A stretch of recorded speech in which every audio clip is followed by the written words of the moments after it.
What's up, kinfolk?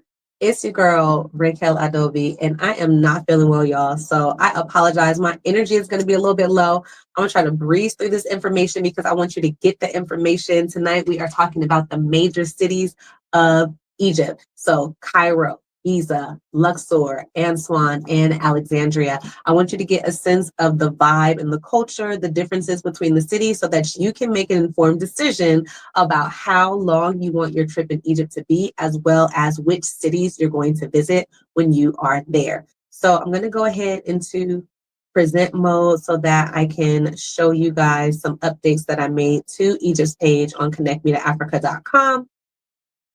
So once we get here, I'm going to show you that the major cities were added as well as additional photos. So I'm just going to skip down. Where am I going to? Gallery. Let's go to cities. So let's start with cities. So popular cities in Egypt, the ones that we are covering today are Cairo, Giza, Luxor, Alexandria, and Aswan. Okay. And all of these photos can also be found in the gallery, so you'll be able to blow them up and see them more. So let's talk about Cairo. Cairo obviously is the capital of Egypt. It is the city that is going to have is the most touristy, is going to have the most things for you to do in terms of like nightlife and in terms of just like landmarks and things like that, for like touristy stuff, right? So we'll get into culture and things once we get into a couple of other cities. But hustle and bustle, like Cairo is jam-packed. There's going to be lots of traffic, lots of people in the streets, and you're going to want to make sure that you give yourself enough time to get to these destinations. It's very fast-paced. It's noisy. It's alive. It's hustling and bustling. Even like in the middle of the night, it was like people outside. There's music. There's lights. Like the city was very vibrant, and we had a really good time in Cairo. So the pyramids of Giza are in Giza, which are not Cairo, right?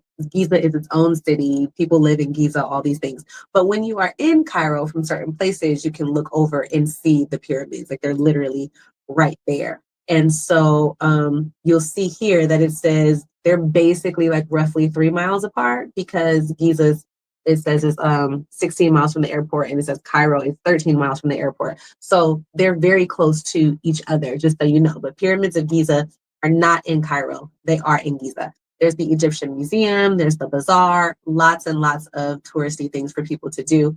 Again, give yourself extra time because it is so populated. Traffic is very common. So just making sure you have enough time to get to where it is that you want to go. Cairo is going to be the best place and probably kind of sort of a little bit the only place for like nightclubs and buzzing nightlife for real, for real. Also, as I kind of mentioned before, because Egypt is a Muslim country, alcohol is like frowned upon. So it's not available everywhere. It is available in Cairo because Cairo is a very touristy place, right? So restaurants, hotels, and things like that, you can buy alcohol legally. Wine was very easy to get at different places. And they have rooftop lounges. They have live music venues. There's like so many things to do in Cairo. It is amazing and insane. So because it is a more touristy city, we know that the country is primarily Muslim. We do want to be respectful and dress modestly, right? We don't want to have like booty shorts and things like that. But in like when you go to nightclubs and things like that, it can be a bit more relaxed. So it doesn't have to be like every single thing covered to elbows and knees necessarily if you are going to the club, but just still be respectful. That would be really good. So English, you're not going to have a problem with people speaking English in Cairo. It is heavily spoken inside the touristy places, but once you start to go like outside of Cairo, it's going to be a little bit more challenging. Less people speak English there. So ride sharing is available. I took Uber, had absolutely no problems. It was super easy there. They have other ride sharing services available as well. And then they have public transportation, which is the metro, but the metro is pretty crowded. So just be wary of that, especially because Egypt, we know, is a level 3, according to the US Embassy in safety rating, which is like reconsider travel. But we also know that that rating comes from like the most dangerous places in the country. It doesn't represent all of the country, and the places that are most dangerous, you shouldn't go to. Ain't no reason for you to be there. Okay, for real. So when it comes to like Cairo, just like almost every other major city throughout the world, except for like Dubai and super, super safe places, pickpocketing is usually a thing, right? So just be careful of like pickpocketers, the small petty theft, taxi scams. Make sure if you do take a taxi, I would avoid it because ride sharing is just a little bit safer. But I would say if you are going to take a local taxi, just make sure that you already know in advance how much the ride should be and know that people can get a bit more aggressive. I did have an altercation with someone who was being just like extremely rude and entitled and loud and aggressive. And I was like, what is going on? So this is a total and completely different vibe than like Ghana, what we talked about earlier, where Ghana people are like very peaceful. But the country, for the most part, it's super welcoming, super friendly, but people are not like gonna roll over. There can be a lot of aggression. So you just want to avoid any type of potential like exchanges, especially when it comes to money. You definitely don't like people will hand you things. Like people who are selling, vendors will hand you things. And if you take it, like they demand that you pay them, right? And it's just like, oh, you're looking at it to see if you want it. No, no, you took my product, you need to pay me type thing. So just like chill on that, right? And just try to avoid any potential situation where you can get into an altercation with someone, but especially when it comes to like money, just be very clear and have your boundaries so that there won't be any issues. But yeah, Cairo is an amazing place for our sightseers, our thrill seekers. Um, Culture because of like different things. There definitely is lots of culture and um there's definitely lots of culture in the city, but just making sure that our sightseers and our nightlife lovers and things like that, you're gonna have an amazing time in Cairo for real, right? Let's switch over to Luxor. Luxor is for our culturally immersives for real. Like there's so much history in Luxor. There's so much for you to learn. There's so much for you to see, and also for our thrill seekers as well, right? Because then we have like the hot air balloon rides and things like that. So Luxor is going to be a little bit slower paced than Cairo. It's still buzzing, but it's not quite as busy as like the major capital, right? And then let me just slide this over too so that you guys can see one of the pictures from Luxor. And we see that it is not far from the oh goodness, Luxor, you guys. So there's two ways to get to Luxor. You can fly to Luxor from Cairo, which is very like quick and simple. That's the best way. If it's quick, I think like an hour, I think less than an hour flight if you go from Cairo. So it's not that far if you fly. If you want to, but it's also good. Like people like to take like fly to Luxor or something and take the Nile River. They have a Nile River cruise that you can take, which I 1000% recommend because like every day you get off in a new city and you get to like do touristy things in each city, but you get to be on the Nile and it's just like Moses and Jesus and all biblical stuff and all amazing things like Egypt. It's just beautiful and it's amazing. So definitely do that. So the Nile cruise takes several days, things like 4 days or something like that. So that is something that is going to take up a significant amount of time in your trip.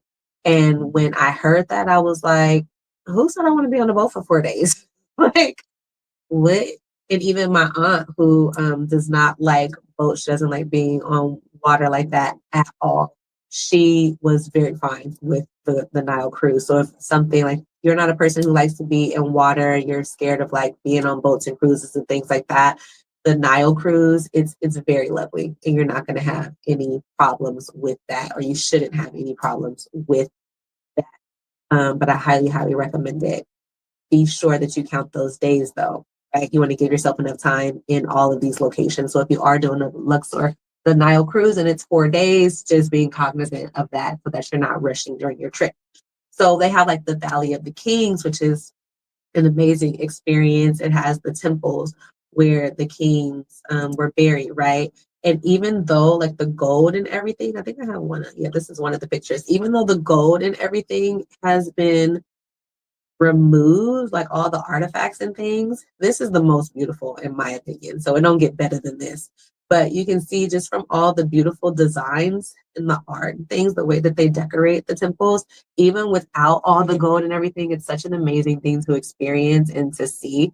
So definitely making sure that you guys do that, which is in Luxor. So if you guys stay in Cairo, you won't be able to see that, but it is in Luxor. And then again, they have like the hot air balloon rides and other um, excursions and things that you can partake in, which is really nice. Now, infrastructure isn't quite as good as Cairo, so the Wi-Fi may not always work. Also, beware that outside of Cairo and even in Cairo, you're not always going to have the typical toilet bowl toilets that flush with the handle the way that we are used to. So, just being open-minded and cognizant of that. Sometimes you may be in places where, like even for our Nile cruise, like you use the bidet, right? People love bidets when rich people have them, but then when you go to a country that is not a Western country and they're using like the water hose and the bidet, all of a sudden it's like a bad thing. Keep the same energy, okay? So you rinse yourself off, and then if you need to use tissue paper, you usually like pat yourself dry with that, and then you throw it in the trash. The tissue is not always something that goes in the toilet, and that's for a lot of different countries, and it's not for every single place. But I have had that experience in a lot of different places throughout Africa. So if you do have a toilet facility where they're like, don't throw your tissue away, and then like, in the toilet, and they have a separate outside of the tank, they have a trash can for that. Make sure you utilize it and be respectful. You're not clogging up like their pipes and all that stuff, right?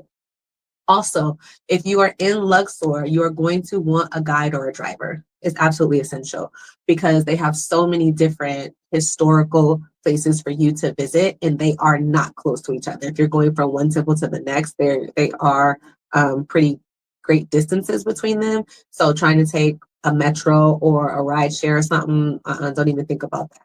There are not a lot of like clubs and stuff in Luxor, but they do have like a lot of restaurants and dining and things along the Nile, which is really nice and beautiful, something that you can enjoy. There's not a whole lot of pickpocketing. It is a lot safer, but just be leery because if you are at the temples, if you're specifically at a tourist destination, there may be people there that's like trying to scheme and scam you, right? Um, but that's it. Luxor is beautiful and amazing. You absolutely have to go. It's someplace that I had always wanted to be probably because of like the Luxor Hotel in Las Vegas. I've just like been obsessed with Luxor and I was super, super excited to go. So Aswan, we already talked a bit about because we talked about Nubia and Nubians. I think that was day 2. So if you haven't seen that, you guys can check that out. I did show you some videos and pictures and things from our time at the Nubian village. But Aswan is like super chill. It's like the safest place in Egypt, which is amazing. It's like considered one of the safest places, safest cities within Egypt, which is really great. People are super peaceful, people super welcoming. It's like really chill. It's really nice. They have all sorts of, we talked about the Nubian Museum, they have temples, talked about Nubian Village, they have a lot of different things that you guys can do there. And then of course, like the boat ride, I showed you guys that we did that. You are going to want to dress more modestly, again, because we are outside of Cairo, outside of like the more touristy places. And then English is not spoken as widely. Like every single person may not speak English. So having a tour guide or somebody with you is definitely going to be helpful for you, right? Translator would be good, but if you just have a local guide, that would be great. You guys know that I have people out there. So if you need any recommendations, I 1000% got you. But Aswan is really great for our cultural immersers like myself, our rest and relaxers. Honey, you definitely can go there because it is so peaceful and welcoming and just beautiful. It's super scenic. It just is a lot that you guys can do there, and you're not rushed and feeling that hustle and bustle of the major cities. So especially if you are going on a vacation to just kind of like relax, if you're leaving the US or a big city and you want to leave like that fast-paced life, Aswan is definitely a great place for you to go, as well as Alexandria. Yes, Alexandria. So that is our coastal city, right? We talked about it being um, right up there by the Mediterranean Sea, which means that it does have a really strong European and Mediterranean influence, right? So just be prepared for that. They do have a few sites for you to visit as well. They have like seafood markets, there's a citadel, the library, like the Biblioteca Alexandrina, right? Biblioteca Alexandrina.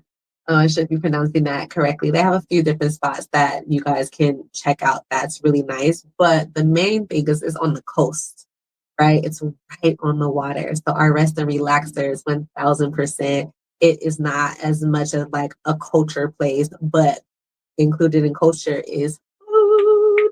So foodies, calling all foodies. You will definitely have a really nice time in Alexandria, because of like again just the diversity, the mixture of the different cultures and things. We're going to have a lot of different food options that you guys can enjoy. And then it's the infrastructure is a little bit better than Cairo and it's not quite as populated. So you're going to have traffic sometimes, but you're not really going to have to deal with a lot of traffic. That's not going to be a major issue. They don't have much nightlife. Again, that's primarily in Cairo, but they do have like cafes and lounges along the water that's like really nice and that are popular. English is definitely spoken in like the hotel areas and touristy areas, but you're not going to hear like as much English if you leave the touristy areas and go kind of deeper into the neighborhoods. And yeah, the safety is like pretty chill. It's not super dangerous, but just beware of pickpocketers and things like that that we've already talked about. So I think I'm going to go ahead and end it here. But just make sure that you guys, you're going to need a tour guide for certain things, not for everything, but it is recommended to have a tour guide for certain excursions and things, especially like if you're in Luxor for a couple of days and you're bouncing around different places. And just be wary of like pickpocketing. Keep your, your wallet and things like inside of something. Have like a fanny pack or something like that to keep your valuables like really close so that you don't get bit. Is that only for cars? I don't know. I think Bippy's only for cars. But so you don't get like taken advantage of, right?